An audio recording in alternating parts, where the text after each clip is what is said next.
Thank you for tuning in to the Andrew Tate Show by GSMC Sports. I am your co-host, Sarah. I am here with Tate, and we have a great show planned for you today. In the first segment, we will be covering last night's game between the Dallas Mavericks and the Minnesota Timberwolves.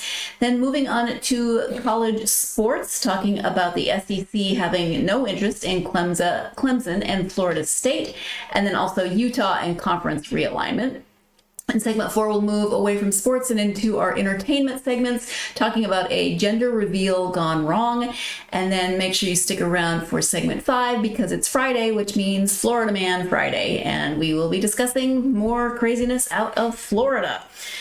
As we get started, I would like to ask you, of course, to like and subscribe to the show. That really does help us out. Also, make sure you click the right buttons because you have not set up your show the way you thought you had set it up. Make sure you click the right buttons.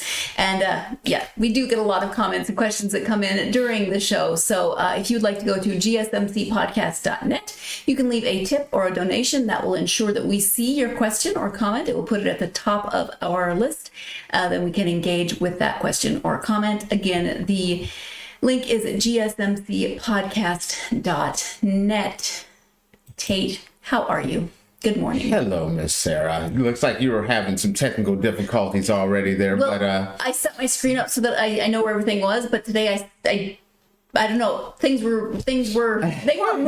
I just didn't notice that they were not where I thought they were. So okay, it's my own fault. No, you're totally fine. It's Friday. I should be. It's not Monday. It's Friday. I know. That's what we should be at our peak performance right now. I'm a little tired myself. I think I'm just way tired, and I blame you. Those morning production meetings can kick your butt. Yes, I don't know why you're trying to kill me, but I think I need hazard pay. I gotta get in shape here, you know. So hey, yeah, I gotta get to your fighting weight. I'm a long ways from that right now. All right. Let me just do one real quick thing, and we are going to talk about last night's game, which I know you have thoughts, but let me go ahead and get that set up. Give me just 1 second. So the Dallas Mavericks concluded the Western Conference Finals with a decisive victory over the Minnesota Timberwolves, demonstrating their dominance by building a substantial lead early on. Luka Doncic, eager to compete for his first NBA championship, spearheaded the Mavericks' effort with an astonishing 20 points for the first quarter alone. This performance left the Timberwolves reeling, unable to mount a significant comeback. The Mavericks secured the series in 5 games, marking their first NBA Finals appearance since 2011. Doncic's stellar performance was supported by his co-star, Kyrie Irving, who contributed significantly, particularly in the second quarter. Together, they formed an unstoppable duo that the Timberwolves struggled to contain. The Mavericks' success was also bolstered by key mid-season acquisitions like P.J. Washington and Daniel Gafford, along with the impactful play of rookie Derek Lively II. As they prepare to face the Boston Celtics in the NBA Finals, the Mavericks have shown remarkable improvement, especially on defense. Their ability to effectively double-team and disrupt the Timberwolves' offensive flow was a critical factor in their series victory. The Timberwolves star Anthony Edwards, despite his best efforts, couldn't overcome the Mavericks' defensive strategies, highlighting the gap between the two teams. Looking ahead, the Mavericks' blend of offensive firepower and defensive resilience positions them well for a competitive series against the Celtics. With Luka Doncic and Kyrie Irving leading the charge, Dallas fans have much to look forward to in the quest for an NBA championship. Tate, this morning during our production meeting walk, I kept saying, save it for the show. Save it for the show. And so now, here's your chance. I know you have thoughts. Okay, first off, call the cops. It was a murder in Minnesota. There was a flat out murder in Minnesota. Okay. This was disappointing to me. This was absolutely disappointing. It was a biblical beatdown. This game was never close. Luka came out, punched him in the mouth, and they were like, okay, we're not gonna fight. It's like a puppy that got attacked and he just rolled over on his belly and just was like, I give up. That's the way I felt about this game. This game was just kind of uneventful for me. And that's no slight for Dallas Mavericks. Dallas Mavericks came in and handled business. It's how disappointing I felt like the Timberwolves performed in this game.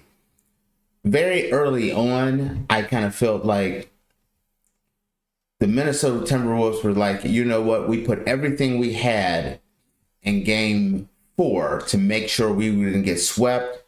We won a game. We're not going to get swept. Let's just mail it in. And that's kind of the way I felt.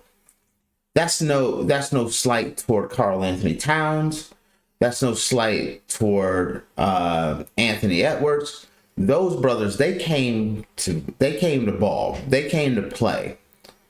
It just felt like no one else. It was like a secret that the rest of them that wasn't in on, that they were supposed to show up and try to win. They were on their home court, and I just felt like they just rolled over and didn't put up a fight. Early on, Luka and Kyrie, you could tell, they came to put the Mavericks out of their misery. They came in, they were firing, Luka was firing, and there was no resistance. There was no resistance at all. It was absolutely disappointing. I was really hoping that this could be, especially at home.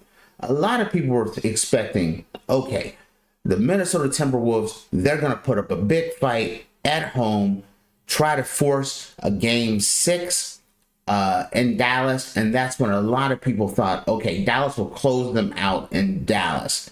Not very few people actually looked at this and said, hey, Minnesota's just going to roll over on their home court. And that was the thing that was really disappointing, is that they didn't put up enough of a fight.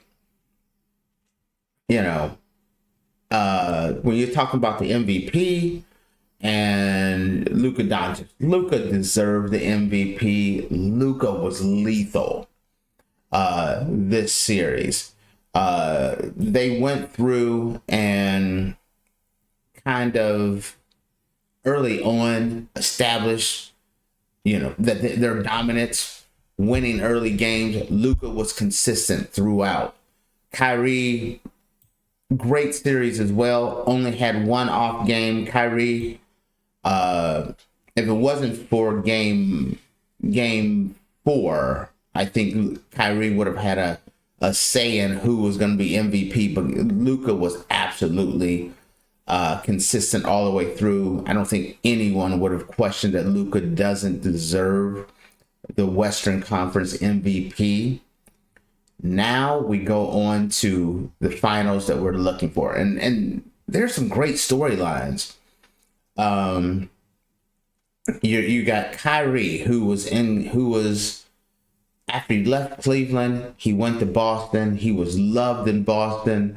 They wanted to re-sign him. He was to be part of their long-term future, and he decided to leave, which kind of really hurt them and the fans. So that kind of a situation is going on there. That's going to be the big storyline right there.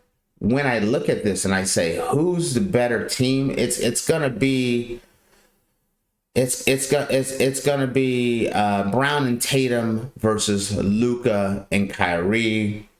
The Mavs defense versus the Celtics offense, vice versa.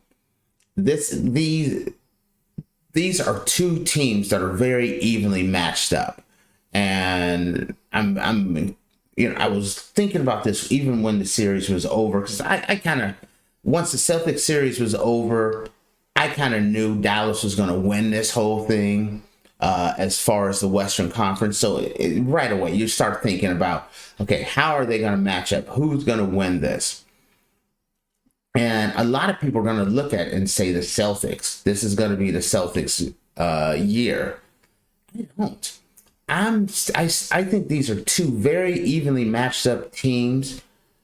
I know people look at it and say the Celtics have been an all-time great team when you're talking about win percentages and things. But Dallas was in that West, and the West was a meat grinder.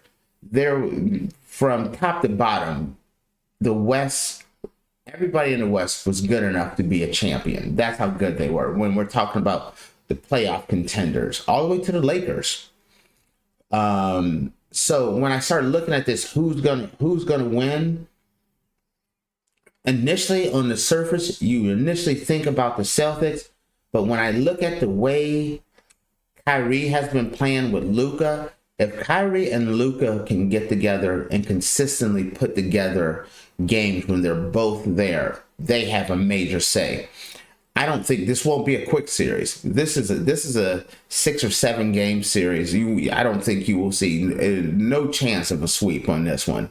These are two very evenly matched up teams. So I am super excited about this.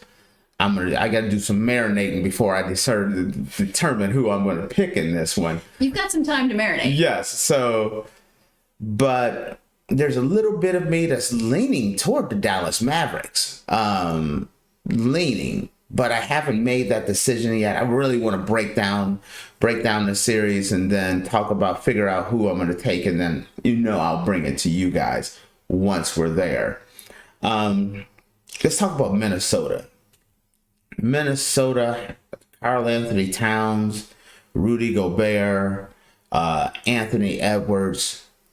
This was a great year for them. Yes, they didn't finish the way I would like to have seen them finish out, but they made it a long way. This was their first year in the Western Conference Finals, and it felt like the moment was just a little too big. Once they got past Denver and got to the Western Conference Finals, it felt like the pressure was a lot for them. It won't be that way next year. They're a young team who's only going to get better. I would not be surprised if they're right back in this situation next year and maybe moving on further. So, they're not done. And also, Anthony Edwards is a bona fide superstar now.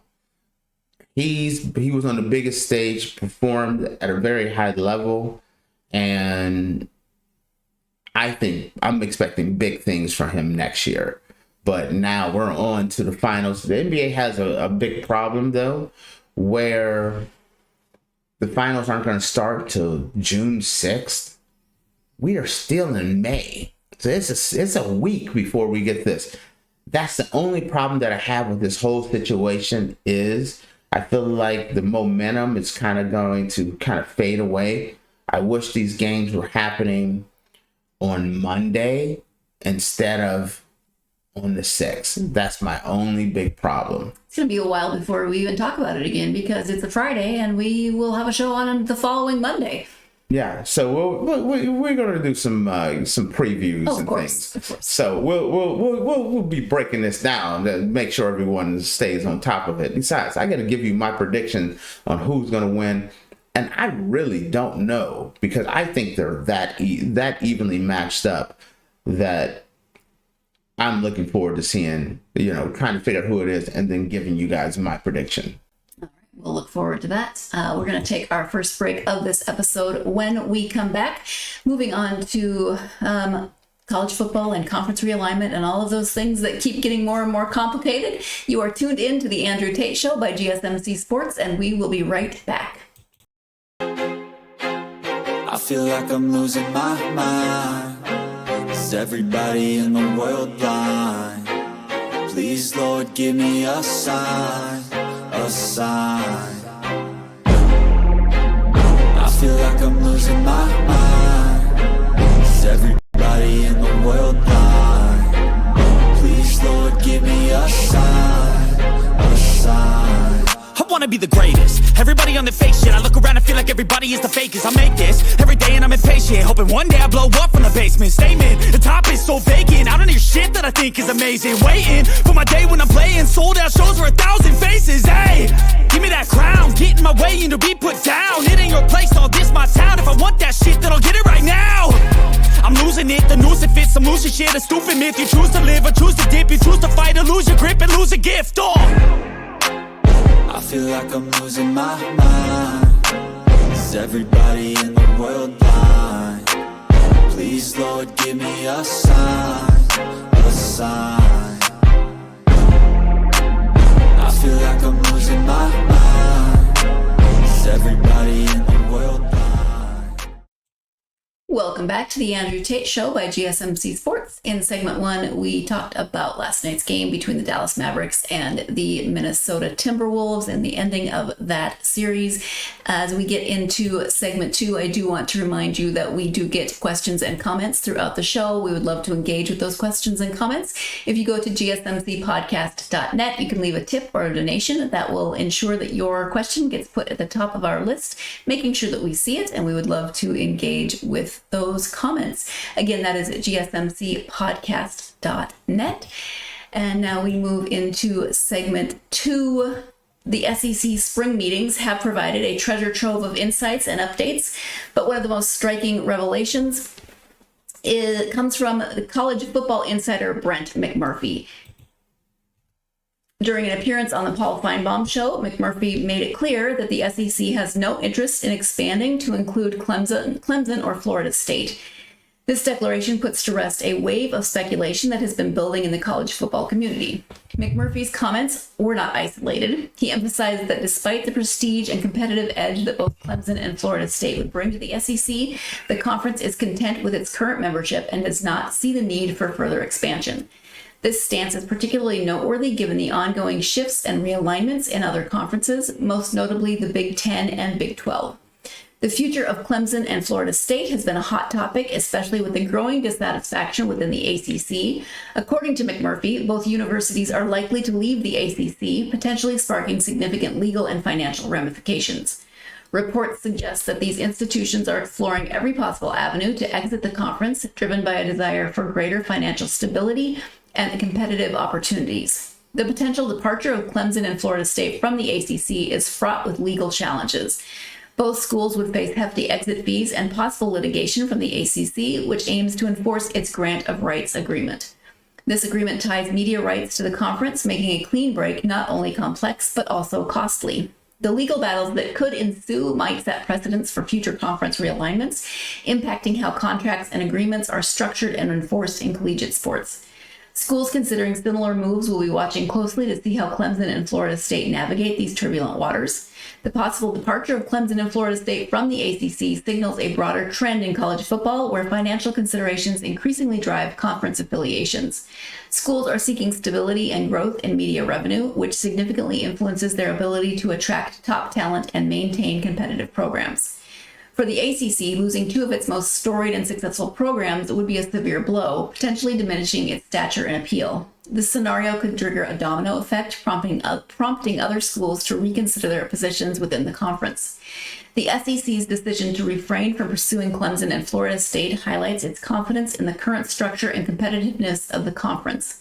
The addition of Oklahoma and Texas, set for 2024, already represents a substantial expansion that will enhance the conference's strength and marketability.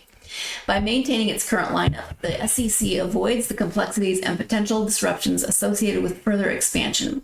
This stability allows the conference to focus on integrating its new members and maximizing its existing media deals, which are among the most lucrative in college sports. So, Tate, what are your thoughts? What do you think are the main reasons behind the SEC's decision here with Clemson and Florida State? Well, it's not necessarily a decision. It's kind of what Brent McMurphy, which is a very credible source. I mean, and that's that, there's a lot of speculation things that are thrown around, but Brent McMurphy is one of the, top sources to get information about the SEC. This doesn't surprise me at all.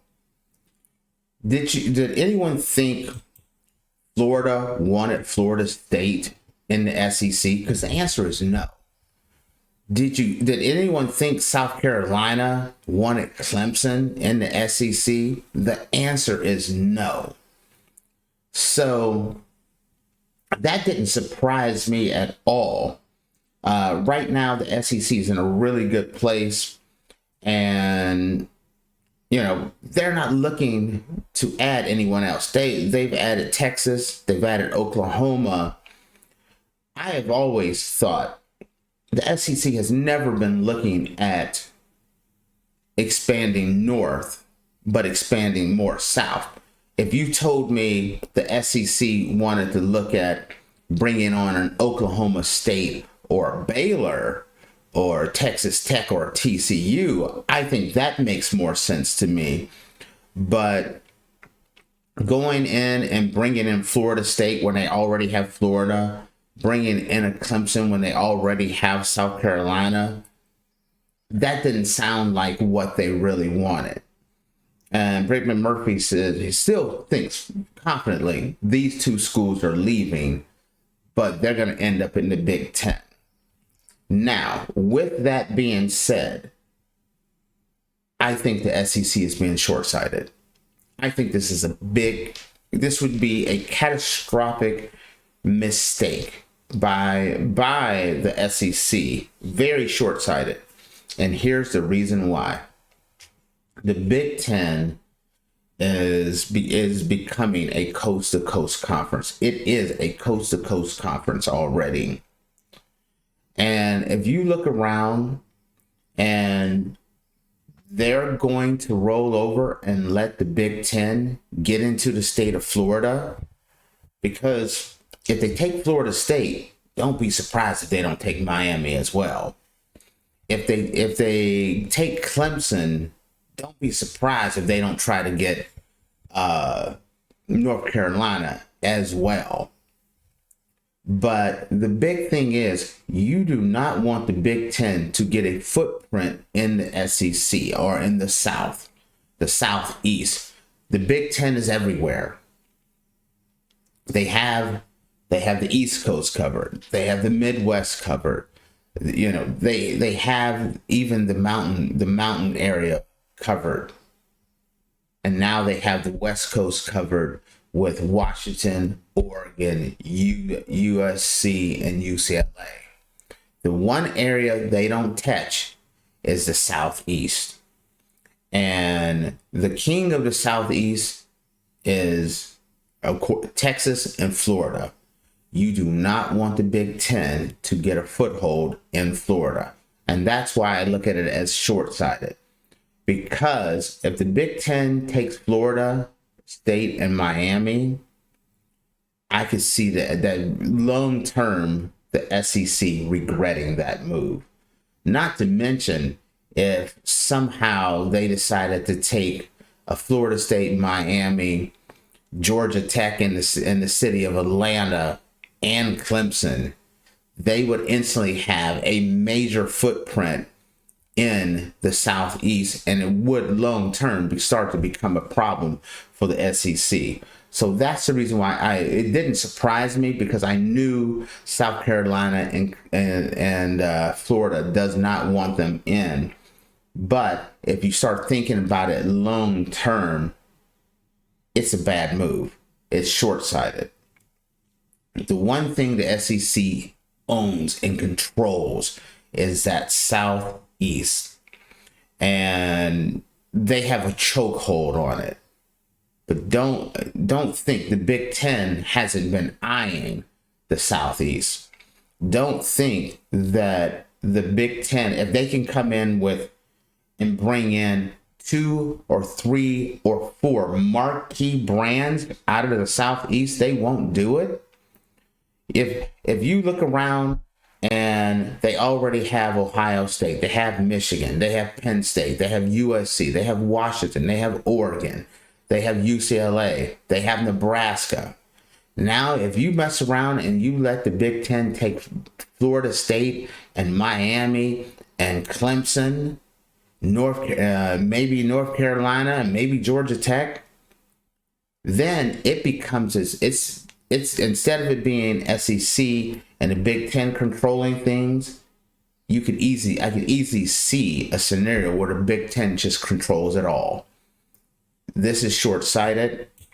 I know things right now, but we're talking about down the road. It's something you have to be prepared for. But like I said, it didn't surprise me at all. All right. So no surprises in there whatsoever. No, I think it's a lot of surprises to others. Just it didn't surprise me. It's something that I have known and I've said for a long time. I know Florida does not want Miami or Florida State in the SEC because it's a great situation. They're the only SEC team in Florida. Okay, South Carolina. South Carolina is the only SEC team in South Carolina. Clemson is a bigger brand than South Carolina is. Why would South Carolina want Clemson to come in and take some of their shine? No. When you start thinking about the way schools act or start to way they move, they think about themselves first, and it's short-sighted. The NCAA has always been very short-sighted, and this is a short-sighted move, in my opinion, to make sure for long-term stability, I would be open for Florida State and a Clemson and a North Carolina and Duke as well. So if I was the SEC, but the SEC doesn't seem like the SEC is thinking that way. We still have to deal with the issue of, are they going to be able to break their granted rights? Will there be a settlement? Will the judges just settle and just make a decision on favor of Florida State? There is talk about the exit fee not being fair and how that could end up breaking the whole granted rights as well. So everyone is starting to think Clemson, Florida State, maybe even North Carolina are going to get out. And then what does that mean? So we will see. We will see. Things will continue to shift, and we will continue talking about them. We're going to take our next break. When we come back, we'll be talking some more about Utah and that possible move to the ACC. You are tuned into the Andrew Tate Show by GSMC Sports, and we will be right back. Looking for your daily fix of sports talk without having to pay for it? GSMC Sports Network is available on YouTube. Just search GSMC Sports Network.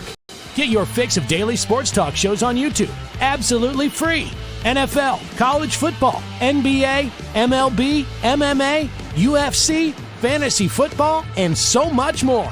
GSMC Sports Network has shows running all day long, with new sports shows starting every 2 hours. Just like on your favorite cable sports channel, except GSMC Sports Network is absolutely free. Just search GSMC Sports Network on YouTube to catch one of your new favorite shows, like the GSMC College Football Podcast, Chip Shot Football Podcast, Hoops and Heels Women's Sports Podcast, GSMC Basketball Podcast, and so many more. Check it out for yourself. GSMC Sports Network, now available on YouTube absolutely free. Search GSMC Sports Network. Welcome back to the Andrew Tate Show by GSMC Sports. In the last segment, we were talking about the SEC possibly being short-sighted in not wanting Clemson or Florida State. In segment 1, we covered the Dallas Mavericks and the Minnesota Timberwolves. Moving it now into segment 3. In the ever-evolving landscape of college football, conference realignment continues to be a major storyline. One of the latest developments involves the University of Utah, which is rumored to be exploring a potential shift to the ACC. The speculation comes on the heels of Utah's notable decision to not sign the Big 12's unprecedented 99-year contract, setting the stage for a possible major realignment. Utah's refusal to sign the Big 12's lengthy contract is a significant move, indicating that the university may be keeping its options open for future opportunities. The decision places Utah in a unique and potentially advantageous position as conferences jockey for stronger memberships and media deals. The Big 12's 99-year agreement is a bold commitment aimed at ensuring long-term stability, but Utah's hesitation suggests a strategic approach to their athletic program's future. The ACC, which has been grappling with its own set of challenges and potential departures, could find a valuable ally in Utah. Adding Utah to the ACC would bring not only a competitive football program, but also a strong academic institution. The geographic expansion into the Mountain Time Zone would provide the ACC with a broader national footprint, enhancing its marketability and television ratings. From Utah's perspective, joining the ACC could offer several benefits. The ACC's current media deals, though less lucrative than the SEC's or Big Ten's, still provide substantial revenue. Moreover, the stability and prestige of the ACC might appeal to Utah as it seeks to bolster its athletic program's profile and competitiveness. Utah's potential move to the ACC could have far-reaching implications. For the ACC, this addition would mitigate the potential loss of high-profile programs like Clemson or Florida State, who have been rumored to be eyeing exits from the conference. Securing a strong program like Utah would help reinforce the ACC's position as a premier athletic conference. For the Big 12, losing Utah could be a setback, particularly after the recent additions of programs like BYU, Houston, Cincinnati, and UCF, which were aimed at stabilizing and enhancing the conference's competitive landscape. Utah's departure would necessitate another round of strategic planning and potential expansion for the Big 12. The financial and logistical aspects of such a move cannot be overlooked. Conference realignment often involves complex negotiations around media rights, revenue sharing, and logistical arrangements for teams and fans. Utah's transition to the ACC would require careful consideration of travel schedules and the integration of their athletic programs into a new conference environment. However, the potential financial rewards and increased national exposure could outweigh these challenges. For Utah, the move could enhance its recruiting capabilities and provide greater visibility on a national stage, crucial for building and sustaining a top-tier athletic program. It is clear that college football is in a period of significant transformation. The shifting allegiances and strategic moves by universities reflect broader trends in collegiate athletics, driven by financial incentives and the pursuit of competitive excellence.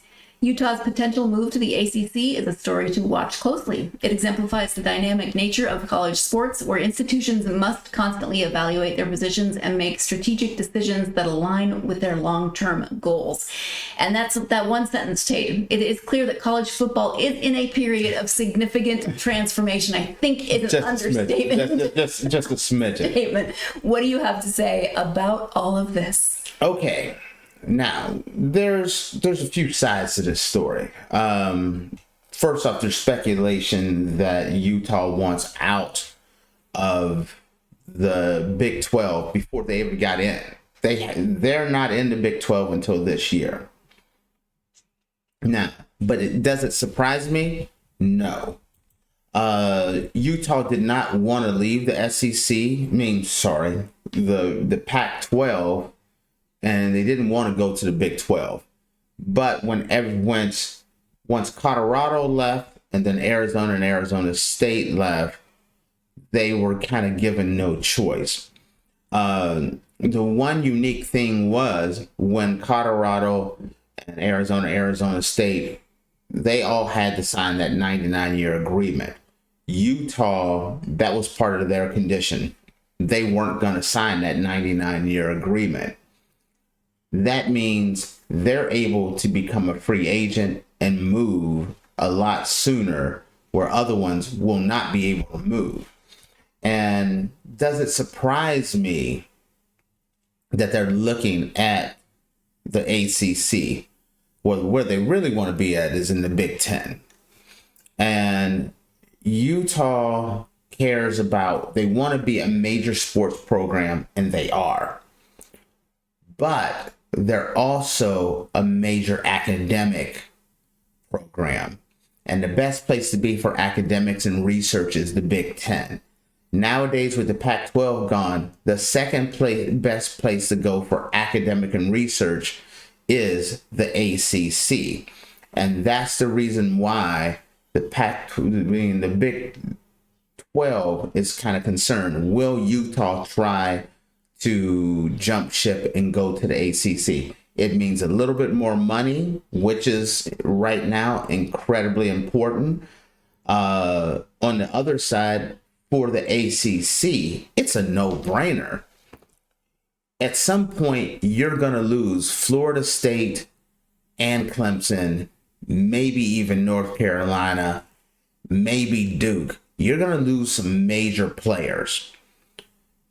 Utah could slide in there and bring on, they've already brought in Cal and Stanford and SMU, but being able to bring on a Utah is a big fish. Make no mistake about it. a powerhouse football program that would instantly still keep the ACC very credible in the football world as far as contending for national championships, but also it expands the ACC's footprint. Now, taking their footprint out, making it broader, helps Utah build out their notoriety by being stronger and being featured more on the East Coast. This is a perfect fit. I've always thought this would be a perfect fit because I knew Utah didn't really, from everything I had been reading, Utah was a reluctant partner in the Big 12. I would love to see, with everything going on, I would love to see Oregon State, Washington State, and Utah end up eventually in the ACC. I think that would kind of stabilize the ACC because right now the ACC is super unstable. And I made the joke of one man's treasure as another man's trash, meaning Florida State and Clemson are looking at the ACC as, man, we want out of here. This place has gone to the dogs. We're out of here. And Utah's like, man, this is nice. Why don't we go by here? Why don't we move to this neighborhood? So that's kind of the world that we live in. They're not, the Florida States and the Clemsons are busy looking at the SEC and the Big Ten and wanting what they have. And Utah is looking at ACC like, man, this is nice. This is where we want to be. We really don't want to be in the Big 12. This is something that is kind of a small story right now, but I could see this becoming a bigger story than what it is. So it's going to be very interesting to see. College football has been going in a lot of ways, and this is kind of the ramification from the collapse of the Pac-12, also the potential collapse of the ACC, what's going on there. These are all kind of moves where everyone is kind of jockeying to see if this happens, then we're making this kind of a move. It benefits the ACC to try to get Utah. If I'm the Big 12, that's a domino I do not want to see happen. You have mentioned a couple of times one man's trash is another man's treasure. Do you think it's also maybe a case of the grass always seeming greener on the side of the fence, or? No, I don't. I really look at it as the Big 12. Utah isn't a fit in the Big 12. Utah is a major academic institution that's why they had no interest in leaving the Pac-12. The academics, the research, that is what Utah coveted more than anything. They're a, make no mistake, they are a major football program. And if you're on the East Coast, you may not realize, but Utah is a national championship contending school. But they covet the academics and the research even more. The ACC is a better research fit for them. The Big Ten is the ultimate research fit for them. And the Big 12 is not that kind of the Big 12 doesn't kind of covet the big time research dollars that the Big Ten and the ACC or the old Pac-12 brought in. And that's another thing. It's much more complicated than just college athletics. There's way more than moving that. Pieces. Yes, absolutely. Also, if you're looking at this new world of college football where name, image, and likeness is a part of the college football world, and you're sitting in Utah, that is not, that's not, Fifth Avenue.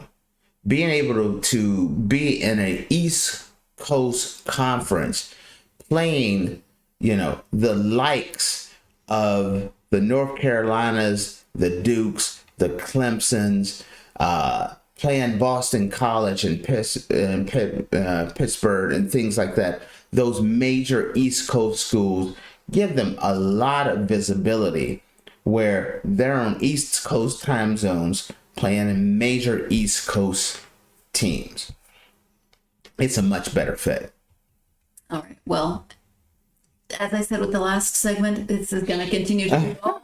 We're going to continue to talk about it. So no shortage of topics there.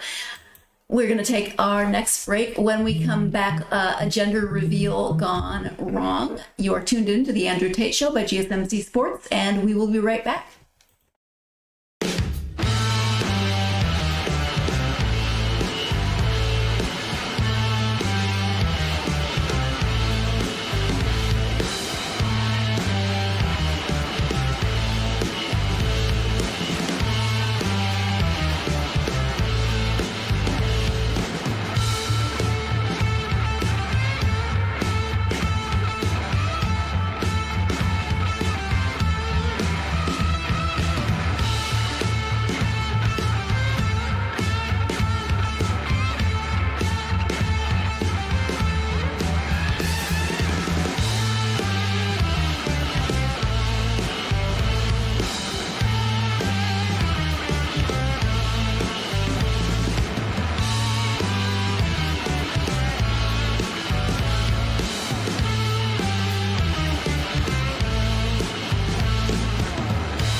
Welcome back to the Andrew Tate Show by GSMC Sports. We have been talking football, college football, realignment, conference realignment. In the first segment, we covered the Dallas Mavericks and the Minnesota Timberwolves.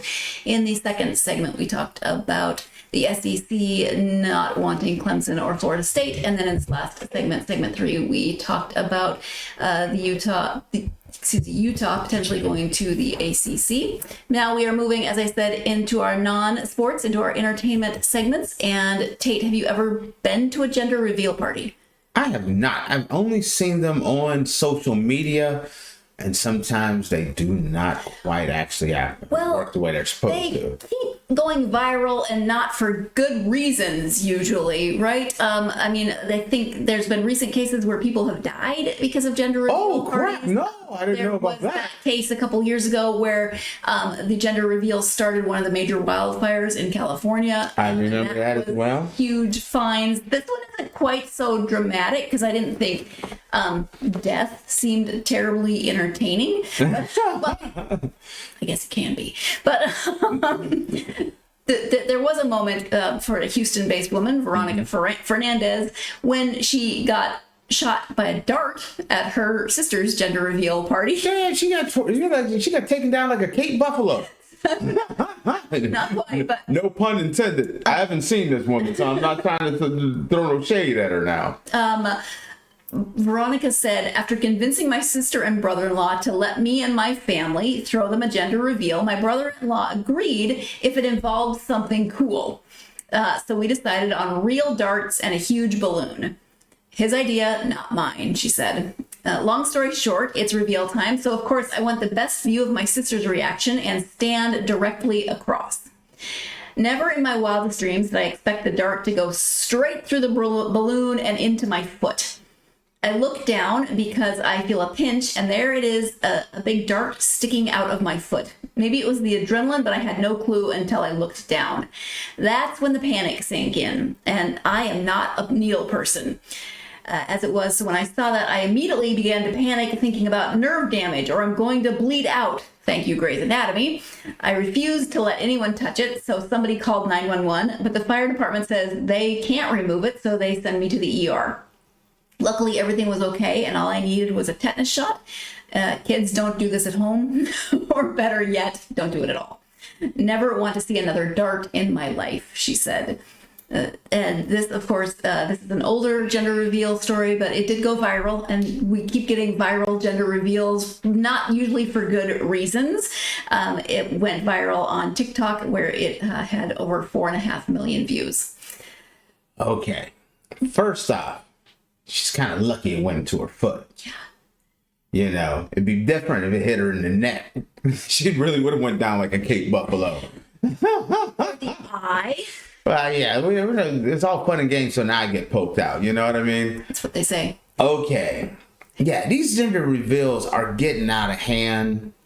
You know, it's just crazy some of the things that people are doing. People are getting sued because they're they're doing a gender reveal party. I remember seeing one, and it was supposed to have been a girl. They got the wrong stuff. It ended up being a boy. Just all kind of things like that. These gender reveal parties. Just how about this? We're just gonna keep that between us. We're just gonna look at the envelope. Thank you, Doc, for sending this over. Hey, look, we got a boy. All right, send y'all's gifts. We don't need a party. Now, I do understand why you do that gender reveal, because it does get you another layer of gift. You got a bridal shower gift. You got a gender reveal gift. You know, there's all kind of little gifts that you can get in these little things. So I understand about monetizing the situation and respect that.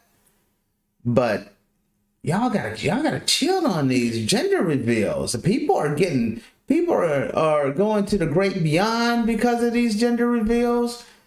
You keep seeing them where they go viral because one parent or the other has an absolute meltdown over the revealed gender. I mean, if you are not prepared for the result, maybe don't have all your closest friends and family film it. Because you'll go on social media. Here's the thing I don't understand are when you hear about these gender reveals and it's like, man, I want a boy. And it becomes a girl. And the guy is like upset. Or the woman is upset. It's like, don't you realize your kid may watch this video? It's on social media. Now your kid's like, Daddy didn't want me. You know what I mean? Life already starts out with problems. I'm old enough to remember when you found out when the kid was born, right? And I remember when people started being able to find out earlier what they were having. Right. And I had a friend who said. She was just joking, but she said, if God wanted me to know what I was having, God would have put a window in my stomach. Be careful what you wish for, because that's coming next Christmas. That was pre-3D ultrasounds where you get that little squash baby. Yes. Now, here's the thing, and I've heard about this too. Part of the reason why people want to know because they're starting to prepare. They're building nurseries and all this stuff. And nurseries can get kind of elaborate and expensive. So now you over here, you're doing everything in pink and all these pretty colors, thinking you're gonna have a little girl, and then you find out, oops, they messed up. That has happened as well. And you think you got everything prepared for a girl, now you got a boy, or vice versa. People get upset about that one. People get upset about their wedding and their their bridal showers and gender reveals. Though that's when Bridezilla meet Mamazilla. Those are the two times where people lose their darn mind. And so there's been too many of these. What's some of the crazy ones you've seen? Well, the wildfire I think is horrible, but planes crashing. Wait. Nothing like burning down a few thousand acres to show. Yeah. This is how dedicated I am to my kid. I'm gonna burn down a few thousand acres and a few hundred homes. I saw multiple stories of planes crashing. I think I saw at least 3 planes crashing in the process. Oh, really? Gender reveal. Yeah. So baby got stuck in the engine or something. What went down? It must have been like a water tanker. Speaking of wildfires, when they scoop up the water so they dropped the colored water, and then there was some sort of shift in the weight of the plane, and I don't know if the pilot wasn't prepared for that, but that crash, nobody was injured, thankfully. Okay. But people have died, and I did see the supposed inventor or creator of the gender reveal. They actually pinpointed to a person. Oh. Her name is Jenna Karvounidis, and I'm not sure how to pronounce her last name. I hope Jenna getting some CSC off of that. Well, if y'all don't know what that means cash, sweet cash. Just for the record. Probably not, but all of these trends and everything going viral and things getting crazy prompted her to come forward and condemn gender reveal parties. She said she's the so-called, like I said, inventor of these gender reveal parties, and she's pleaded with parents to stop attempting such dangerous stunts. For the love of God, she said, stop burning things down to tell everyone about your kid's penis. No one cares but you, the parenting blogger wrote last year. Excuse me for having a cake for my family in 2008, she continued. Just because I'm the gender reveal inventor doesn't mean I think people should burn down their communities. Stop. No. She's probably feeling like... No, I'm not on her side on that one. She needs to set up and sit in the corner somewhere. But I did see a couple of multiple explosions. I just wanted to throw that out for you too. And let me explain why she needs to shut up and sit in the corner. She started something kind of cool. It's taken off globally.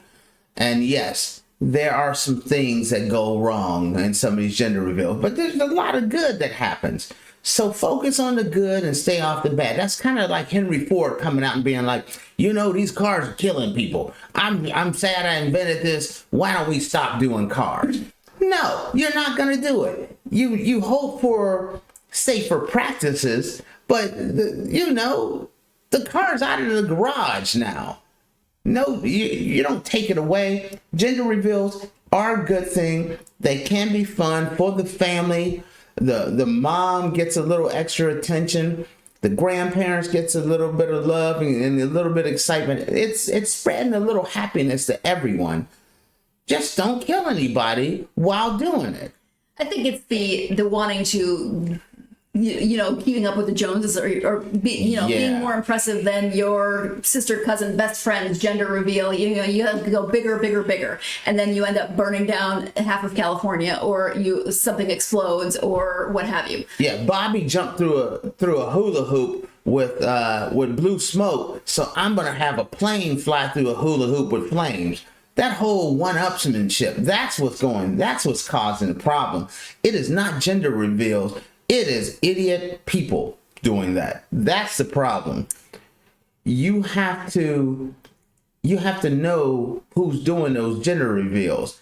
If you are not a smart individual, don't put him in charge. Don't put her in charge. Find somebody responsible to run your gender reveal and people won't get hurt. That's all I'm saying. Back to our original story with the dart. You know what all I could picture in this situation were lawn darts from when we were kids. I'm telling you, that's what I was thinking, the same thing. I'm not picturing like a dartboard dart. I was picturing a lawn dart. No, see, I like the first thing I thought it was like a syringe, like sure. like that, and then I was like, oh no, they got those lawn darts.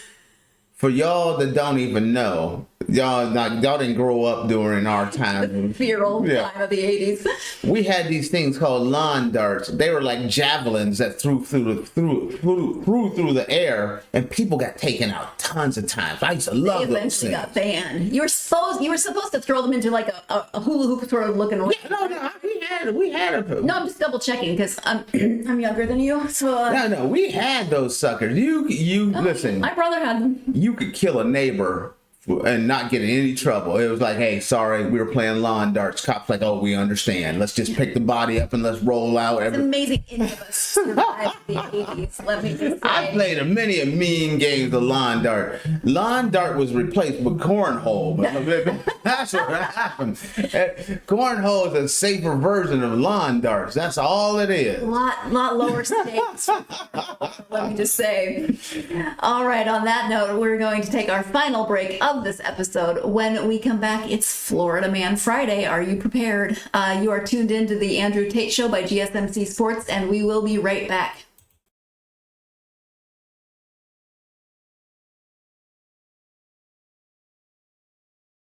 For the best and latest podcasts available anywhere, go to the podcast app on your cell phone and type in GSMC to access free content-rich podcasts on health and wellness, book reviews, sports, entertainment, relationships, social media, movies, technology, finance, and even weird news. Subscribe and download the GSMC Podcast Network's family of shows, available everywhere podcasts are found.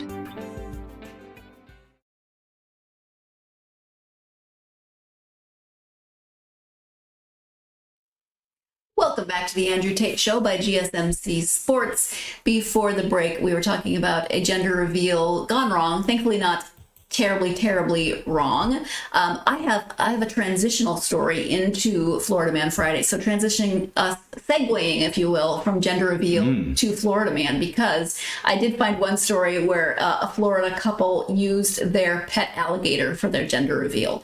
Nothing went wrong. This went fine, but it was they're a blended family. This was their 10th child, and they used their pet alligator, whose name is Amos, for the alligator chomped down on the balloon, and pink came out. So you could easily. That's another way to lose a couple of kids. Yeah, we were going to be a family of 12, but yeah, so ate a couple of them. So, Florida Man, pet alligator seemed like a good transition to Florida Man. And I'm not condoning alligators eating your kids, okay? Just making sure we don't want any write-in campaigns, and I'm thinking about trying to get alligators to eat kids. Just want that to be known.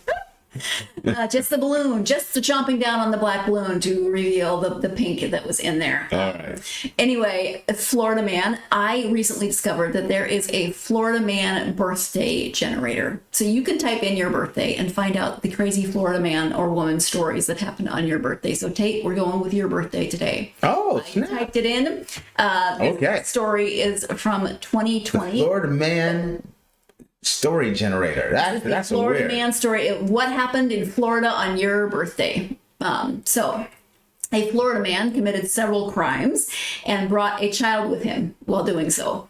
The incident took place in Polk County, Florida. The Florida man committed several different crimes, and while committing them, he brought a child with him. After the man was caught, he said he didn't want the boy to be, quote, soft, and brought him with to be a, quote, tough man. The Polk County Sheriff's Office caught a Florida man who committed several different crimes. When they were investigated, it was noticed that he had always brought an 8-year-old boy with him. While committing those crimes, the sheriff's office said Ernest McKnight III, 36, committed his first crime on November 7th. Sheriff's deputies said the crime on November 7th was car theft. McKnight stole a red Hyundai parked in Lake Wakes, and then McKnight took advantage of the car owner's momentary distraction to commit the theft. The owner of the car was inspecting construction at the time. Then McKnight committed the second crime. He was scouring a Chevrolet HHR near Country Road 653. The owner of the car was walking his dog at the time. The man noticed McKnight and then tried to catch him. However, McKnight fled the scene in the red Hyundai he had stolen earlier, so that came in handy. About 5 hours after his second crime, McKnight committed his third crime. He tried to steal something from the front porch of a house. The landlord told McKnight to return what he had stolen, but McKnight paid little attention. Instead, he shouted, "They're mine now!" and got into the stolen car and drove away from the area. Sheriff's deputies caught McKnight on the same day. In Lake Wales, the police wanted to stop him for a routine traffic stop. McKnight did not comply with this decision and began to run away. He managed to escape from the police who were following him. However, he could not escape from them from the police helicopter that followed him in the air. A detective asked McKnight why he had an 8-year-old boy with him when he committed the crimes, and again, McKnight said he didn't want the boy to be a soft person, and he brought him along to turn him into a stronger person. Sheriff's deputies took the 8-year-old boy to his family. No relationship of the child or family to McKnight has been identified. So not sure who this kid is, or just some random kid that McKnight picked up to turn him into a tougher person. So he has been charged, of course, and the child has been returned. But there you go. Your birthday, Florida man, crimes free with a kid. I understand. You understand? You're gonna. All right. I got questions here for you. For me. Miss Sarah. Yes. Let's say a guy, he works at Microsoft. Okay. Or let's say he works at Tesla. Okay. And he takes his little cyber truck to the Tesla job. He's an engineer at Tesla, and he takes little Jimmy with him to Tesla, and it's take your kid to work day. Why is that okay? But he can't take his kid to work day. This wasn't his kid. He just took a kid to work day. Whoa. That 8-year-old wasn't related to him? No relationship of the child or family to McKnight has been identified. Oh, hell no. I didn't know. Okay. We don't know. Wait a minute. I didn't know that. Okay. That's a whole different. That's Florida man primo now. I did not realize. It doesn't say that it doesn't indicate that he kidnapped this child to bring him along. Oh, hell. He knew the kid, maybe a neighbor, maybe it's a nephew. We don't know, but no relationship has been identified. It's not his son. It's not something. Oh, see, wait a minute. Okay. You know what, America? It's on. This one's on me. My brother wasn't paying attention. I thought my man was just taking his kid to work. His just so happened his profession is being a thief. So he's like, we need to teach little Jimmy how to be a thief. I didn't know he was just picking up random little kids and like, you know what? I got a little bank heist going down. Come here, little junior. No, I didn't know that. That's a whole different level there. You're just borrowing kids and taking them on capers with you. I didn't. Ooh, that is Florida. That's Florida man. That's teaching them about grand theft auto and porch piracy. He's just going around just toughening up kids all around the neighborhood. Then it's his public service. You know what? Wow, I did not realize. Apparently I'm going through. I'm listening to this, and I'm like, he's just taking his kid. Take his kid to work day. You would not, using that same scenario, if you're an engineer in Tesla, you don't go pick up a random kid and just take him to Tesla. I would have a problem with that too. Stop by the local elementary school. You can't be a GE employee and just randomly grab a kid and take them to work with you. There's problems there. This is why meth is bad, fentanyl is bad. All these drugs are bad. Don't do drugs because you end up taking somebody's kid to work, and if you're doing drugs, most likely you don't even have a cool job. You over there stealing. You're a porch bandit. Yeah. I don't know. For some reason, the part that made me laugh was when he yelled, like you can he sounds like a cartoon villain, and then he runs away. This story means it hits a little differently once I realized it wasn't his kid. Yeah. That hits really different. That it wasn't even it was. Man, I hope he knows those kids because that dude's going away. He's just randomly picking up kids like, hey, little softy over there, and little kids licking on ice cream. Like, come with me. You need to get tougher in life. No, I did not realize this dude is just randomly picking up kids. Picking up kids, yep. That's different. That is really different. You know what? There's this thing. I grew up in the Northeast, but my dad was from the South. And every year we'd spend the summer in the South. I spent a lot of time in that Alabama, Mississippi, Georgia area. And then later on, I spent time in Florida and Louisiana. What is it about the men in that area? They're so concerned about their kid being soft. I want him to be a man. I want him to toughen him up. I don't understand that, but that is a thing in the South that I never understood.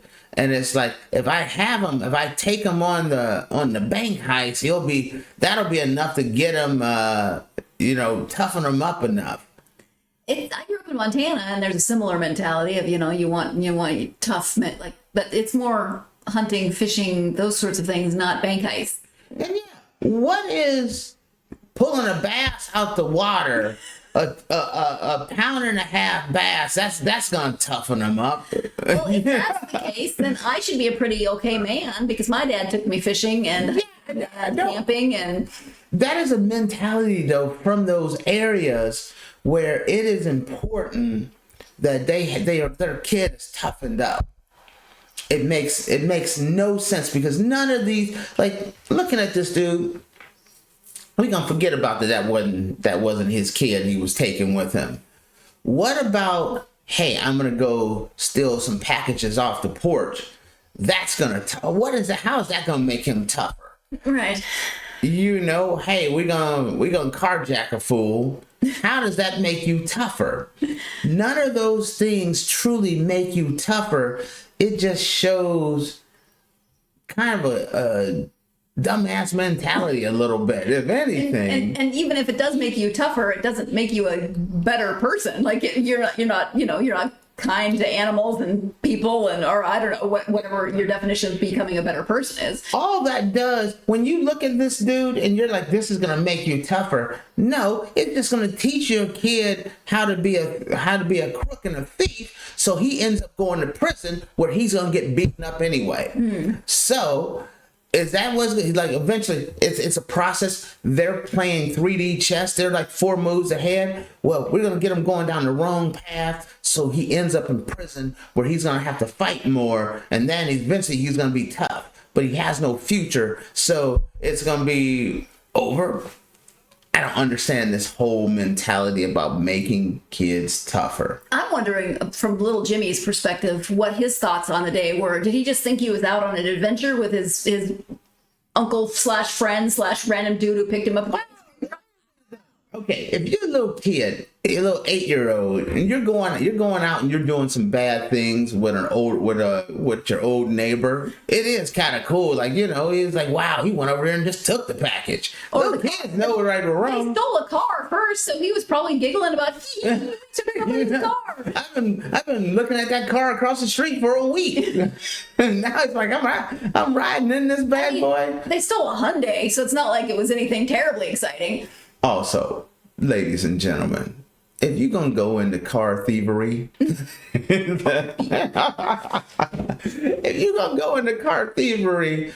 steal Hyundais. Don't steal a Prius. Get you something you couldn't buy on your own. And if you steal a Prius, make sure it has a charge. You know what? That is nothing worse than that. You done stole a Prius that's low on battery juice. You can't even get away. That sounds horrible. That sounds like the Florida man. All right, we're going to end this on this one right here. Okay, that's our PSA for the day. Don't steal a Prius with a dead battery. Oh, don't steal any car with a dead battery, but don't steal a Prius that's low on charge. No, go ahead, y'all make sure it's just fully charged. Y'all do y'all thing. Thank you for tuning in to the Andrew Tate Show by GSMC Sports. We very much appreciate you. Please remember to like, subscribe, and follow the podcast. Also, write us a positive review. That really does help us out, and we appreciate it so much. You can also follow the podcast on social media, Facebook, X, Instagram, and Twitter. TikTok. I said X, then I said Twitter. Facebook, X, Instagram, and TikTok for more content and updates. In the meantime, we hope that you are having a wonderful rest of your day. Or the man. I don't want to go to work. Let's go. I wake up to a little bit of drool on my pillow, feel like it's gonna be a bad day. Yeah, I'm tired of shit, and the coffee ain't hit yet, damn, ain't that great. I don't want to go to work.